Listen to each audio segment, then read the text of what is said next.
This week, we will focus on dementia, most specifically Alzheimer's disease, the most common type of dementia, and neurocognitive disorders.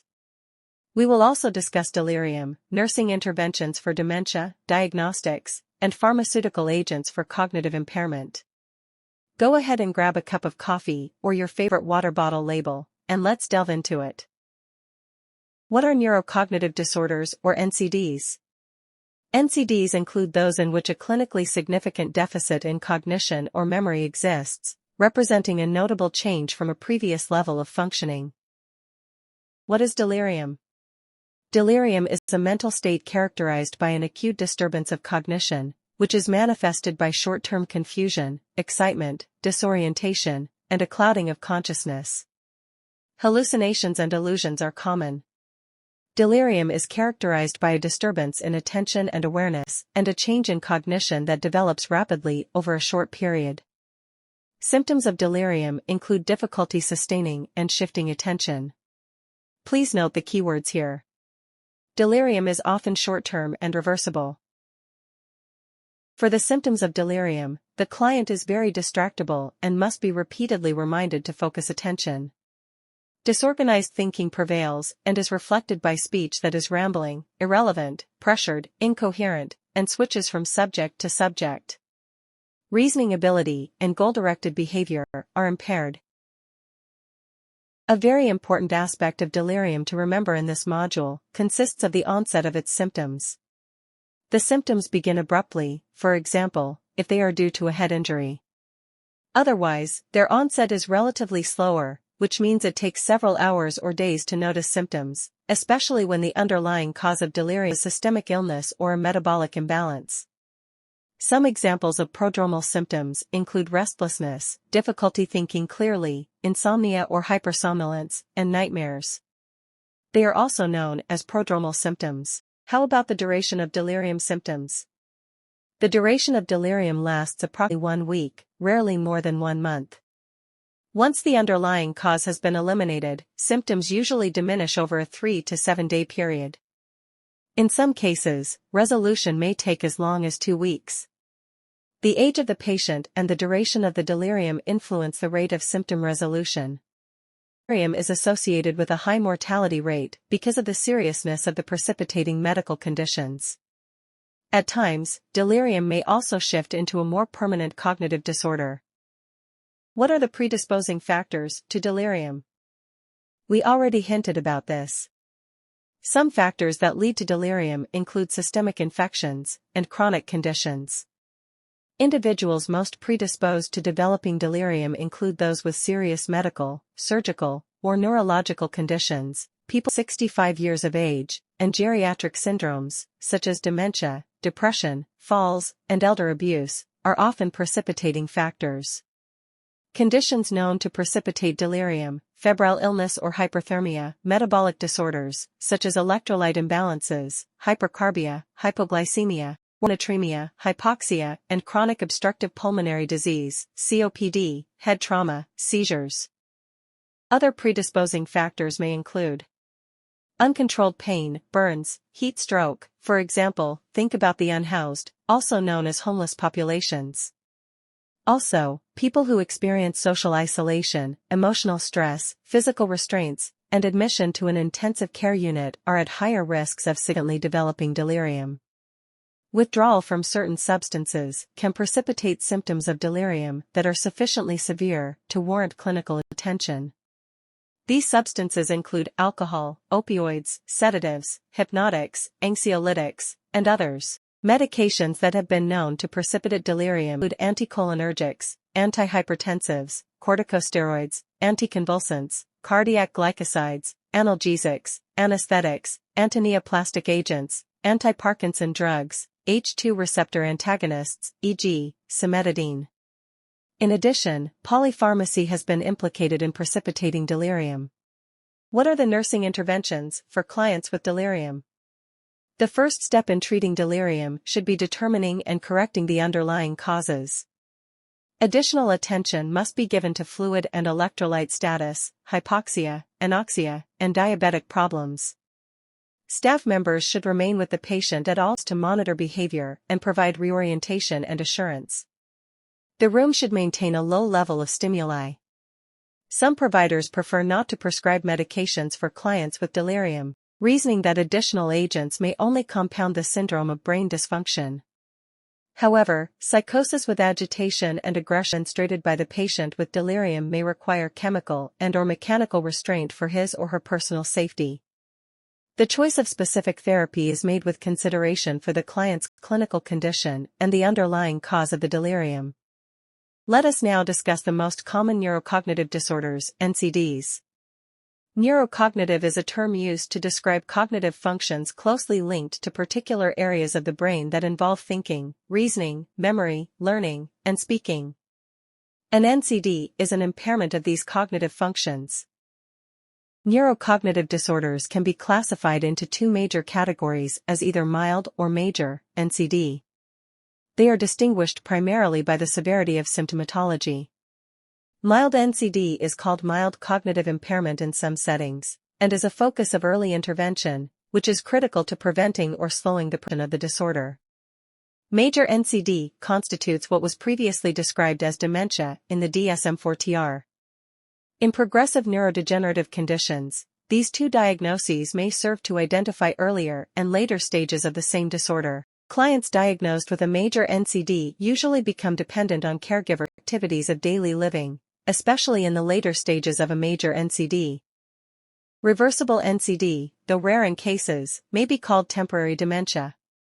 It is usually due to medication side effects, stroke, deficiencies in nutrition, and depression. Dementia, a major NCD, is a disease process in which there is a progressive decline in cognitive ability in the presence of clear consciousness. It involves many cognitive deficits and significantly impairs social and occupational functioning. Let us discuss the most common type of neurocognitive disorder, which occurs in 70% of the clients with dementia. It is also known as Alzheimer's disease. Age, especially being 65 and older, is the most common risk factor for developing Alzheimer's. However, NCD is never a normal part of aging. An estimated 5.8 million people in the United States currently have Alzheimer's disease, AD, the most common form of NCD, and the prevalence doubles for every 5-year age group beyond 65. Survival after diagnosis ranges from 4 to 8 years, with most of that time spent in the most severe stage of the disease. Some individuals live as long as 20 years. The difference between primary and secondary NCDs. Primary NCDs are essentially characterized by being the major sign of organic brain disease.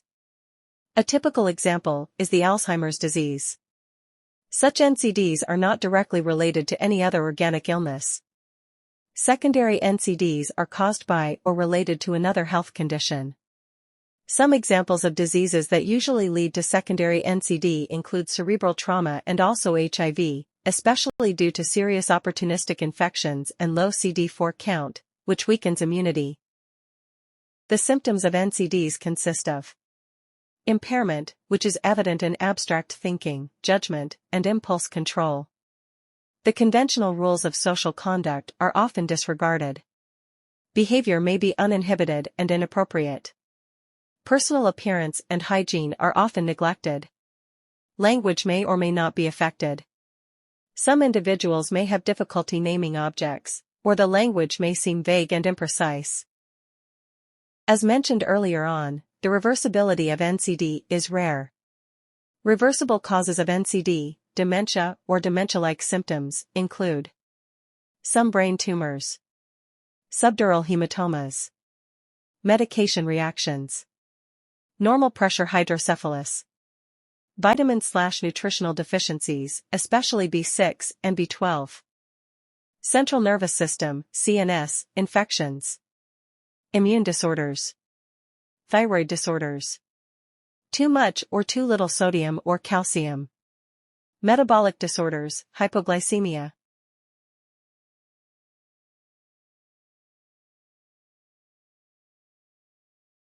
As a progressive disease, please keep in mind that its symptoms will advance from mild to severe.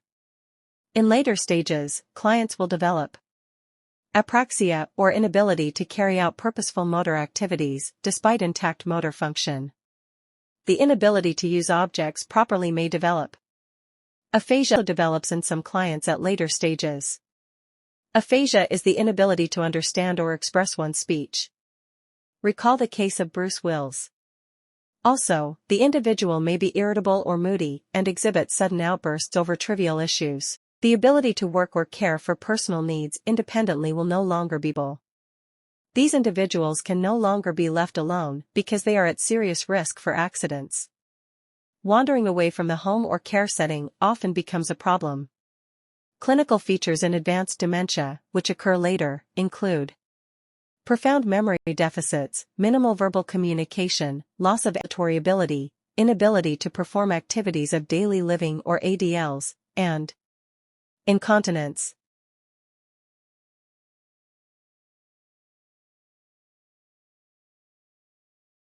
This slide has very important information to remember.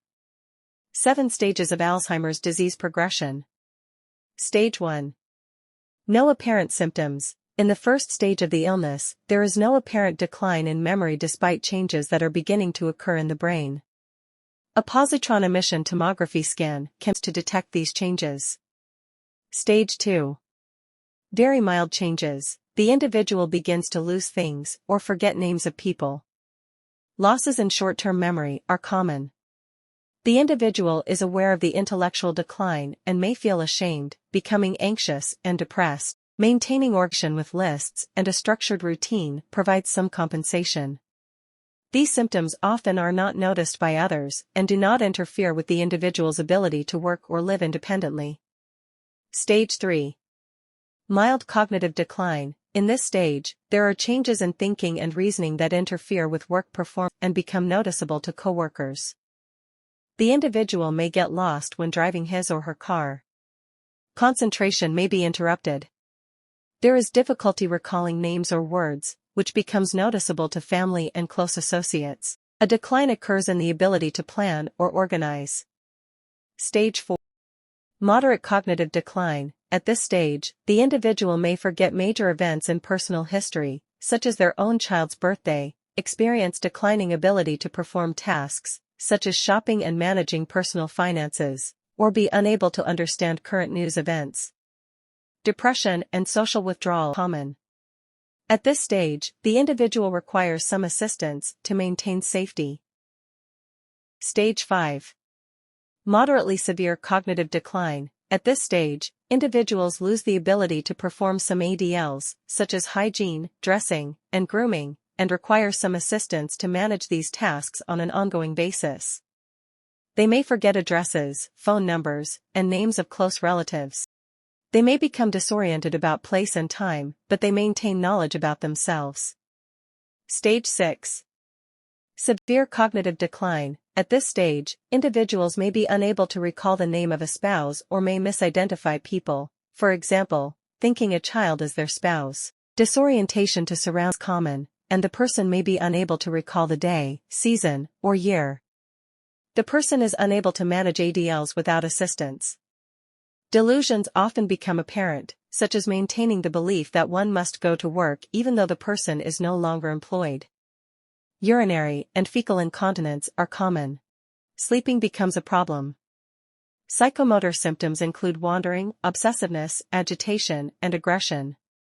Institutional care is usually required at this stage. Stage 7.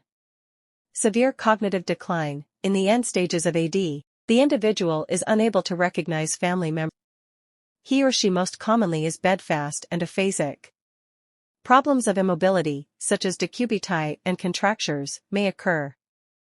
Did you know that clients with NCD also have defense mechanisms? Some of the common ones include denial, as in clients with any incurable disease, they first refuse to believe what they are going through. Sometimes, it is not only the client but also the family members. The second one is confabulation, which consists of making up stories, because clients do not remember recent events. They do this to cover up memory loss, by creating imaginary events, to fill in memory gaps. The intention is not to lie. The last common defense mechanism is perseveration. which is simply avoiding to answer questions and pretend they did not hear them. Instead, they repeat phrases or other behaviors not necessarily related to the question at hand. There are many other types of NCDs, which will be reviewed succinctly. They share some symptoms, but their causes are often different. Such NCDs include Alzheimer's disease, frontotemporal lobar degeneration, Lewy body disease, vascular disease, traumatic brain injury, substance or medication use, HIV infection, Huntington's disease, another medical condition, multiple etiologies, and even the unspecified neurocognitive disorder. Let us do a quick recap about Alzheimer's disease versus delirium. The most common NCD is Alzheimer's disease, which accounts for 70% of all NCD cases. The onset is slow and insidious, tricky. The exact cause is generally unknown, though it is attributed to genetic factors. Recent research pointed out the presence of 3 specific biomarkers: amyloid beta plaques, tau neurofibrillary tangles, and neuronal damage. AD clients also experience a decrease in the production of neurotransmitters, known as acetylcholine. The research is ongoing, with the hope that sooner or later, the exact causes will be found, which will speed up the treatment. An important question to ask yourself is, how does delirium onset differ from NCD or Alzheimer's disease? Basically, Alzheimer's disease consists of a progressive decline in cognitive ability, impairs social and occupational functioning, and the client becomes dependent on others for ills. It is rarely reversible. However, delirium entails an acute disturbance of cognition. It is often short-term and reversible. Let us take a look at other NCD predisposing factors. Vascular NCD. The cognitive symptoms in vascular NCD are caused by significant cerebrovascular disease. When blood flow in the brain is impaired, progressive intellectual deterioration occurs. This disorder is more common than women. The cause of vascular NCD is directly related to an interruption of blood flow to the brain. Symptoms result from the death of nerve cells in regions nourished by diseased vessels. Vascular NCD typically has a more abrupt onset, and changes in thought processes occur in noticeable steps downward rather than as a deterioration. At times, the symptoms seem to clear up, and the individual exhibits fairly lucid thinking and better memory, creating a feeling of optimism in the patient, only to experience a further decline. This fluctuating pattern of decline may cause intense anxiety for the patient with vascular NCD. Patients experience small strokes that destroy many areas of the brain, with the pattern of deficits varying, depending on the affected brain regions. Various diseases and conditions that interfere with blood circulation have been implicated. Hypertension leads to damage to the lining of blood vessels. This can result in ruptured vessel with subsequent hemorrhage or an accumulation of fibrin in the vessel with intravascular clotting and inhibited blood flow. Frontotemporal NCD. Symptoms from frontotemporal NCD occur as a result of the shrinking of the frontal and temporal anterior lobes of the brain. This type of NCD was identified as Pick's disease.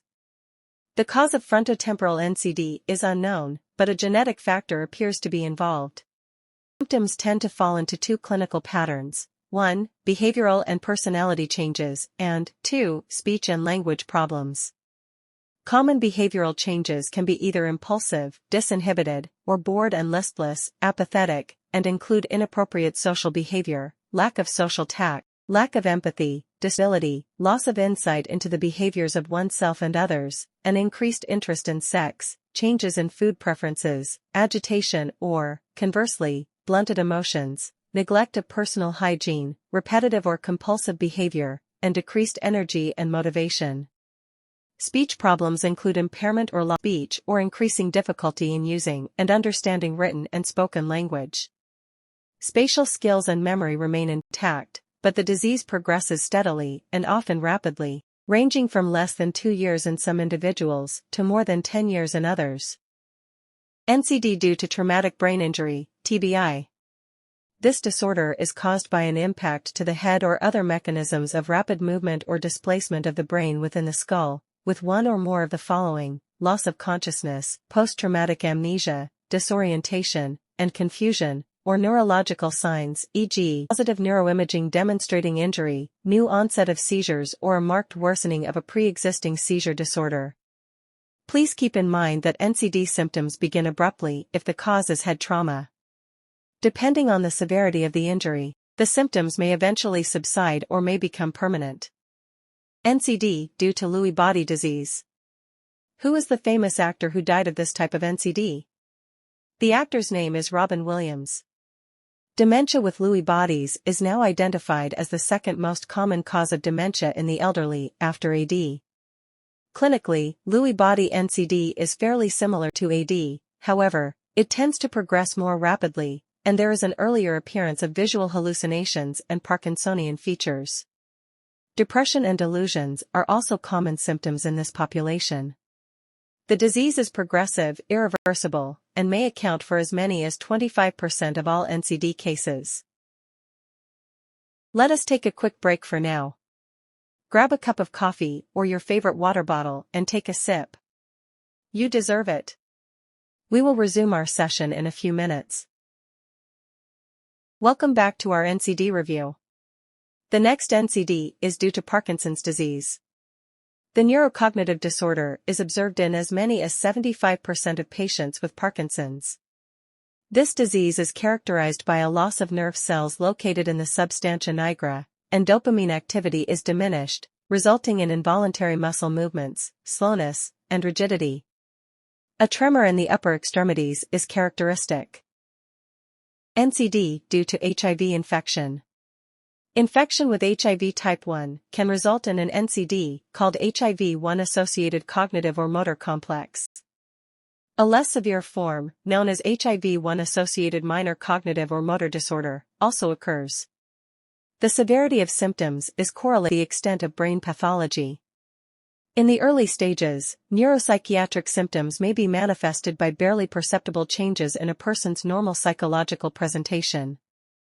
Severe cognitive changes, particularly confusion, changes in behavior, and sometimes psychoses, are not uncommon in the later stages, appear like acute delirium symptoms. Substance-induced NCD.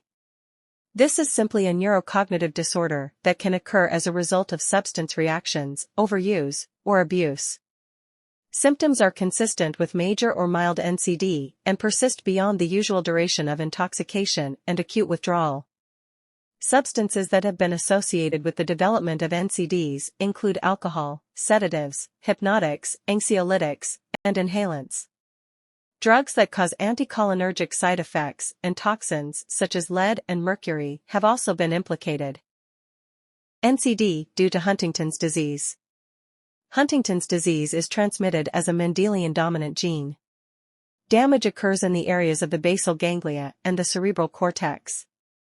The onset of symptoms, including involuntary twitching of the limbs or facial muscles, mild cognitive changes, depression, and apathy, usually occurs between ages 30 and 50 years.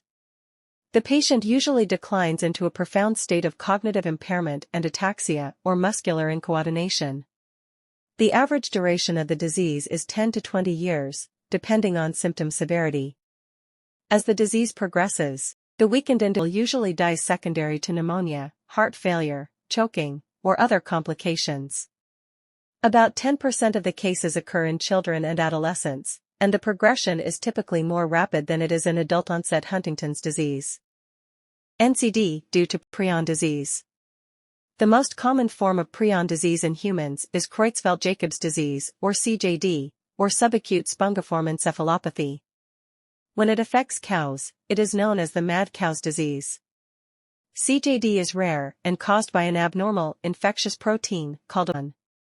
This disorder is identified by its insidious onset, rapid progression, and manifestations of motor features of prion disease, such as myoclonus or ataxia, or biomarker evidence. 5 to 15% of cases have a genetic component. Symptoms may develop at any age in adults, but typically occur between ages 40 and 60 years. The clinical course is extremely rapid, with progression from diagnosis to death of less than 2 years. For your information only, there are many other medical conditions that may cause NCD. Some of these include hypothyroidism, hyperparathyroidism, pituitary insufficiency, uremia, encephalitis, brain tumor, pernicious anemia, thiamine deficiency, pellagra, uncontrolled epilepsy, cardiopulmonary insufficiency, fluid and electrolyte imbalances, CNS and systemic infections, systemic lupus erythematosus, and multiple sclerosis. What would be the nursing interventions for clients diagnosed with dementia? These clients are at risk for falls and injuries. Safety is our priority. Due to confusion and wandering, it is recommended that they be placed near the nurse's station. However, we have to ensure a low stimuli environment. The daily activities need to be structured and consistent to avoid confusion. Also, give them extra time to complete them. Memory aids and having access to personal items, objects, or pictures they treasure help them with their memory and reminiscence. Also, redirect them as often as possible. How to assess patients with NCDs? Nurses play a significant role in acquiring patient history, including the specific mental and physical changes that have occurred and the age at which the changes began.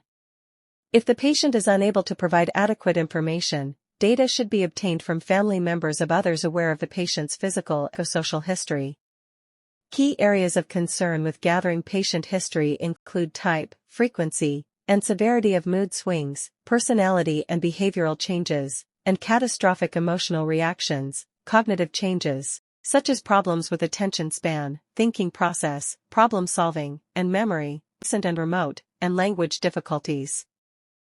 In the neurological examination, the patient is asked to perform maneuvers or answer questions that are designed to evaluate specific parts of the brain or peripheral nerves. Testing will assess mental status and alertness, muscle strength, reflexes, sensory perception, language skills, and coordination. The physical exam include assessing for signs of abuse or neglect, screening for hearing or vision impairments, and conducting a mental status examination. Psychological tests may be ordered as part of the diagnostic exam and may be used to differentiate between NCD and pseudodementia or depression. Depression is one of the most common mental illnesses in the and is often misdiagnosed and inadequately treated. A registered nurse also may be required to help the patient fulfill the physician's orders for special diagnostic laboratory evaluations. Many of these tests are routinely included with the physical examination and may include evaluation of blood and urine samples to test for various infections, liver function studies to rule out disease, glucose tests to rule out diabetes or hypoglycemia, electrolytes to rule out imbalances, thyroid tests to rule out hyperthyroidism, vitamin B12 test to rule out nutritional deficiencies, and drug and alcohol screening to rule out the presence of toxic substances, and ensure it is not the cause of NCD. Other diagnostic tests may be ordered, including rapid plasma reagent, RPR, test for syphilis, and HIV testing should be included if the patient is at higher risk. CT scans and MRI scans are useful in identifying areas of atrophy as seen in AD, and may identify other pathological causes needed for differential diagnosis. Lumbar puncture may be performed to examine cerebrospinal fluid, CSF, for evidence of central nervous system, CNS, infection or hemorrhage if these conditions are suspected. Positron emission tomography, PET, is used to reveal the metabolic activity of the brain. Evaluation some researchers believe is important for early diagnosis of AD. PET scan techniques can identify A-beta plaques and tau neurofibrillary tangles in the brain. PET scans show areas of the brain where nutrients are poorly metabolized, indicating areas of degeneration. What are the expected outcomes in clients diagnosed with NCD? The following criteria may be used for the measurement of outcomes in the care of the client with an NCD. The client has not experienced physical injury, has not harmed self or others, has maintained reality orientation to the best of their capability, is able to communicate with consistent caregiver, fulfills ADLs with assistance, or for patient who is unable to fulfill ADLs, has needs met, as anticipated by the caregiver, discusses positive aspects about self and life, and participates in activities of daily living with assistance. What are the pharmacological options for NCD? The most common cholinesterase inhibitor used for mild to moderate Alzheimer's disease, AD, is donepezil or Aricept. It can be taken with or without food.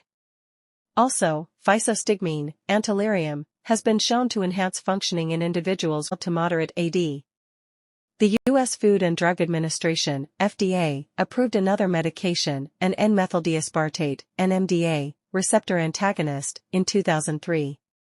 The medication, memantine, Namenda, was approved for the treatment of moderate to severe AD. Memantine has shown in clinical trials to be effective in improving cognitive function and the ability to perform ADLs in patients with moderate to severe AD.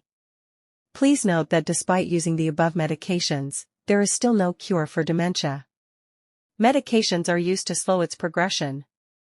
Antipsychotics are also used to treat behaviors, such as agitation, wandering, aggression, or hallucinations, in clients with NCD. The common antipsychotics used for this purpose include risperidone, quetiapine, olanzapine, and ziprasidone. Following review of a number of studies, the FDA ordered black box warnings on drug labels of all the atypical antipsychotics, citing an increased risk of death in elderly patients who display psychotic behaviors associated with NCD. Most of the deaths appeared to be cardiovascular-related. These findings pose a clinical dilemma for physicians who have found these medications to be helpful to their clients, and some have chosen to continue to use them in patients without significant cerebrovascular disease, in which previous behavioral programs have failed, and with consent from relatives or guardians who are clearly aware of the risks and benefits. Please note that depression is most common in clients with NCD. Depression is sometimes difficult to distinguish from NCD, and the existence of depression in the patient with NCD complicates and worsens the individual's functioning. Antidepressant medication is sometimes used in treatment of depression in NCD. Selective serotonin reuptake inhibitors, SSRIs, are considered by many to be the first-line drug treatment for depression in the elderly because of their favorable side effect profile. Although still used by some providers, tricyclic antidepressants are often avoided because of cardiac and anticholinergic side effects. Trazodone may be a good choice, used at bedtime, for depression and insomnia. Then, what about anxiety? It is also common in early stages of NCD. Therefore, anti-anxiety medications may be helpful, but should not be used routinely or for prolonged periods. The least toxic and most effective of the anti-anxiety medications are the benzodiazepines. Examples include diazepam, Valium, chlordiazepoxide, Librium, alprazolam, Xanax, lorazepam, Ativan, and oxazepam, Cerex. Barbiturates are not appropriate as anti-anxiety agents because they frequently induce confusion and paradoxical excitement in elderly individuals. Sleep problems are common in patients with NCD and often intensify as the disease progresses. Sleep disturbances are among the problems that most frequently initiate the need for placement of the patient in a long-term care facility. Some providers treat sleep problems with sedative hypnotic medications. Benzodiazepines may be useful for some patients, but are indicated for relatively brief periods only. Examples include flurazepam, Dalmane, temazepam, Restoral, and triazolam, Halcion. Daytime sedation and cognitive impairment, risk for falls, and paradoxical agitation in elderly patients are a particular concern with these medications. The non-benzodiazepine sedative hypnotics zolpidem, Ambien, Zaleplon, Sonata, Esopiclone, Lunesta, and Rameltian, Rosarum, and the antidepressants Trazodone, Deserel, Mirtazapine, Remeron, are also prescribed. Daytime sedation may also be a problem with these medications as well. As previously stated, barbiturates should not be used in elderly patients. Once again, thank you for staying with me till the end of this module as we reviewed the most common types of neurocognitive disorders diagnosed in elderly clients. It's now time to take a prolonged break. As long as you want. Hope to see you again next time as we simplify most complex psychiatric yet challenging disorders for a better understanding.